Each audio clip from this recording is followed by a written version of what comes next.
नमस्कार, क्राइम तक देख रहे हैं आप। मैं हूं आपके साथ दीपक सिंह, ये मेरे साथी वर्णिता वाजपेयी।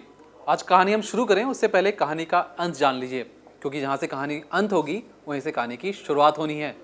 क्या थी कहानी, पहले वो समझिए। दरअसल एक महिला है, महिला पुलिस स्टेशन में जाती है और कहती है कि एक शख्स है जो मुझे अक्सर ब्लैकमेल करता है। पहले वो कह रहा था कि मुझसे शादी कर लेगा, लेकिन शादी अब नहीं कर रहा और कह रहा है कि मैं तुम्हारी अश्लील वीडियो अब सोशल मीडिया पर वायरल कर दूंगा।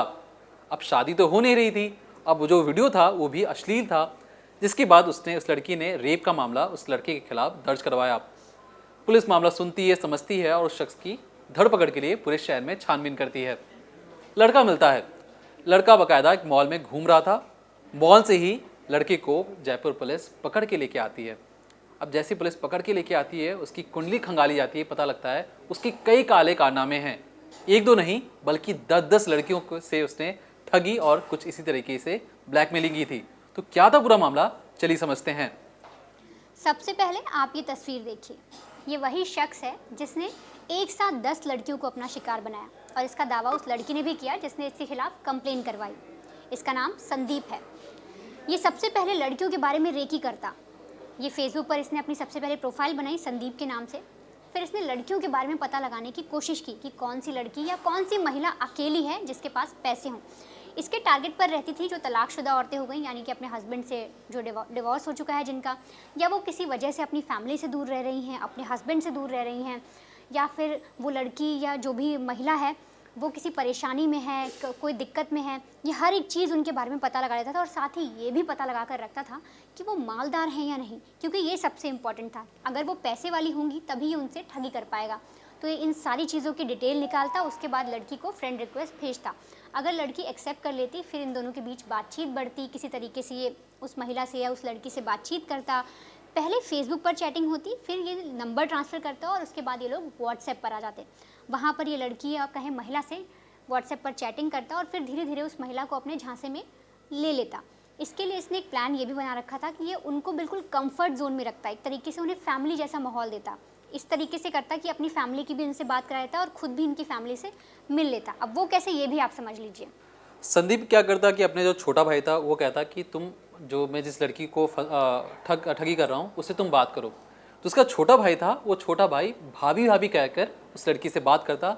मकसद ये था कि ताकि लड़की कंफर्ट जोन में आ जाए, लड़की को लगे कि इसने परिवार वालों से बात करवा दी है तो मतलब लड़का सही है। दूसरा उसका जो मोडस ऑपरेंडी था वो ये करता था, लगातार वो 1 महीने तक सिर्फ चैट करता, ना ही उससे मिलने के लिए कहता, ना ही कहीं बाहर जाने के लिए कहता। सिर्फ बातें होती और ये बातें भी अक्सर वो वीडियो कॉल के जरिए भी करता। कहता कि मैं खाने जा रहा हूँ, मैं अभी ड्यूटी पे जा रहा हूँ, मैं वापस घर आ गया हूँ। ये सारी चीज़ें वो बाकायदा वीडियो कॉल में करता। 1 महीना बात करने के बाद जब वो विश्वास जीत लेता तब वो लड़की से कहता कि कहीं हम बाहर मिलते हैं। अब बाहर मिलने से पहले भी वो एक काम और कर लेता। वो ये करता कि अक्सर उस लड़की के घर पर आया जाया करता। याद रखिए यहाँ पे जो लड़कियां हैं वो तलाकशुदा या उससे बड़ी उम्र की लड़कियां हैं जिनकी शादी पहले ही हो चुकी है, पैसे वाली हैं। तो ये उनके घर पर जाता, उनके परिवार वालों से मिलता। अब परिवार वाले से मिलने के बाद लड़की को भी लगता कि लड़का अब जेन्युइन है, उसके भाई से भी उसकी बात हो रही है। उसके बाद लड़की उसके साथ घूमने चली जाती।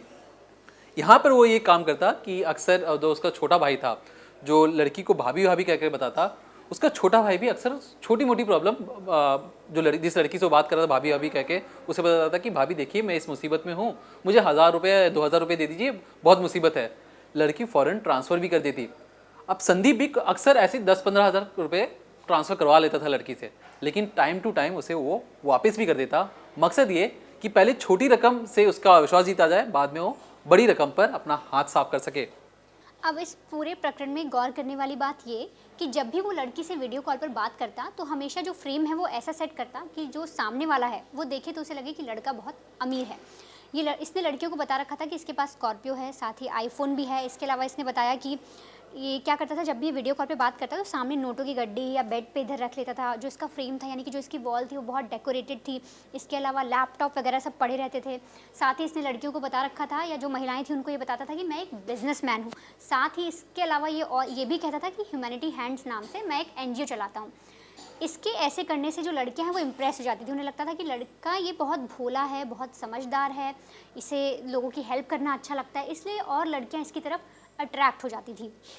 अब जैसा कि वर्णिता ने बताया कि लड़कियां अट्रैक्ट हो जाती थी, इसी सिलसिले में जब संदीप ने एक रोज़ एक लड़की से बातचीत शुरू की, पता लगा कि उसके पति से उसकी दिक्कतें हैं, तो उसने कहा कि मुझे तुम्हारी पास्ट वाली ज़िंदगी से कोई मतलब नहीं है, हम दोनों तुम्हारे तलाक के बाद जल्दी शादी कर लेंगे।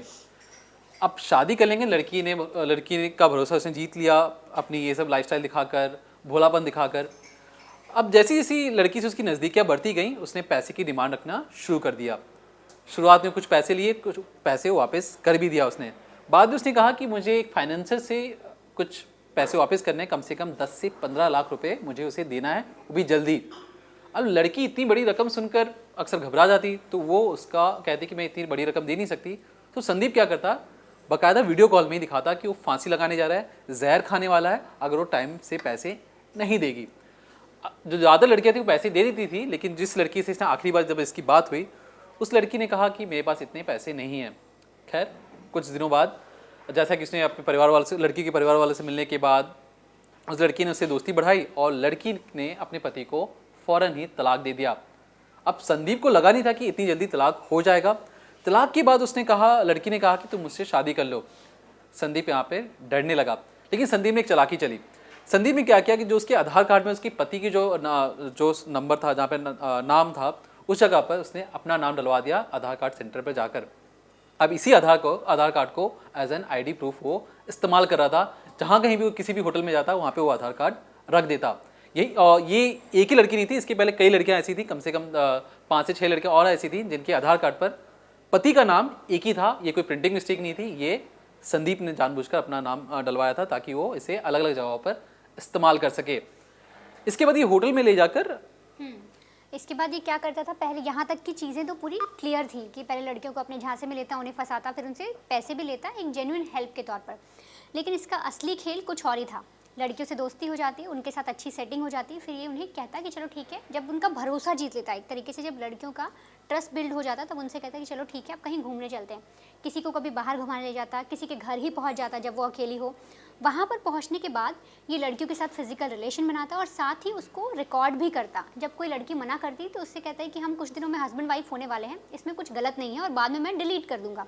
इतना करने के बाद जो वीडियो है वो रिकॉर्ड हो जाता और उसके बाद फिर ये अपना असली खेल खेलता, या कहें जो इसकी प्लानिंग थी वो इसे लगता कि अब मैं अपनी प्लानिंग पर काम करता हूँ। ये लड़कियों को वो वीडियो भेजता और कहता कि अगर तुम चाहती हो कि मैं इसे और जगह ना भेजूँ, तुम्हें, तुम्हारे परिवार को ना भेजूँ, तुम एक तरीके से बदनाम ना हो, तो तुम मुझे पैसे दो और पैसे दो। यानी कि उनके जो प्राइवेट वीडियोस थे उनके ज़रिए वो उन लड़कियों को ब्लैकमेल करता, जिसके बाद इसके खिलाफ इसी मामले को लेकर लड़की ने कंप्लेन करवाई। अब कंप्लेन करने के बाद जैसी पुलिस ने इसकी जाँच की तो उसे पता लगा कि लड़की सच बोल रही है। एक लड़की का मैं बयान सुना देता हूँ। उन्होंने क्या कहा, मैं उसे शादी करके घर ले जाने की बात कही तो मारने की धमकी देने लगा। ये संदीप की बात हो रही है। हमारे प्राइवेट वीडियो दिखाकर कहता शादी भूल जा, दोबारा शादी के लिए कहा तो ये वीडियो वायरल कर दूंगा। इसके बाद परेशान होकर मैंने रेप का मामला दर्ज करवा लिया। अब जैसे ही रेप का मामला दर्ज हुआ, पुलिस ने छानबीन की और इसे मॉल से पकड़ लिया। लेकिन जिस तरीके से ये मोडस ऑपरेंडी थी कि अक्सर अमीर लड़कियों को और जो अपने परिवार वालों से दूर रहे या परिवार वालों से बातचीत उसकी कम हो और अकेली हो, तो उनसे ही अक्सर बातचीत बढ़ाता, उनसे पैसे लेता और रफू चक्कर हो जाता। और कोई भी औरत या लड़की डर के मारे ये बात आगे नहीं बताती, क्योंकि उन्हें डर था कि संदीप इनका वीडियो वायरल कर देगा। तो इसलिए संभल के रहिए और सचेत रहिए।